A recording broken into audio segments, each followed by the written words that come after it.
So there's new information about, or a new legal opinion that's floating about whether Trump can be removed from the ballot in specific states based on Section 3, the disqualification clause of the 14th Amendment. We debunked this legal theory that has been floated by leftists and never-Trumpers that claims that President Trump, regardless of having zero convictions of anything, they claim that he is nonetheless disqualified from the presidency because of the 14th Amendment, Section 3 of the 14th Amendment, the disqualification clause.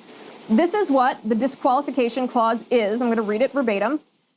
Quote, "No person shall be a senator or representative in Congress or elector of president or vice president or hold any office, civil or military, under the United States or under any state who, having previously taken an oath as a member of Congress or as an officer of the United States or as a member of any state legislature or as an executive or judicial officer of any state to support the Constitution of the United States, shall have engaged in insurrection or rebellion against the same, or given aid or comfort to the enemies thereof.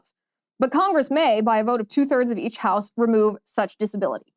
So this is what the left and never-Trumpers on the quote-unquote right are trying to use to prevent President Trump from even being allowed to be on the ballot in certain states. They're so afraid that he might win that they don't even want his name allowed on the ballot. And we talked last week about how this particular disqualification clause of the 14th Amendment was instituted after the Civil War to prevent members of the United States Congress who had defected to the Confederacy, and then after the Confederates lost the Civil War, from coming and trying to run the United States of America. It was specifically targeted towards that moment in our history. So the idea or the definition of the words insurrection and rebellion need to be understood in the way that they were intended at the time, because they were intended at the time to mean people who had actually taken up arms against the United States government, like Confederate soldiers who were fighting, shooting, killing Union soldiers because they wanted to break off from the United States. So that's the definition of insurrection or rebellion as understood by the lawmakers who passed this constitutional amendment at the time. The second thing we talked about last week was this argument has already been tried by radical leftists down in Georgia, ironically, again in Georgia, used this as a way to try to keep Marjorie Taylor Greene off the ballot before her reelection to Congress happened.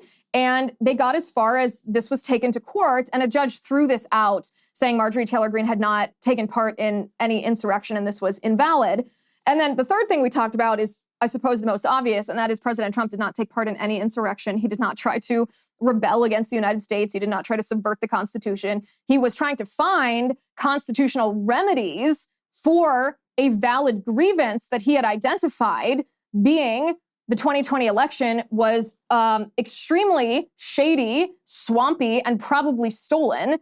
So on every level possible, this doesn't make sense. The left, however, doesn't want us to understand the full context of this. They're hoping we don't dive into the legal nitty-gritty.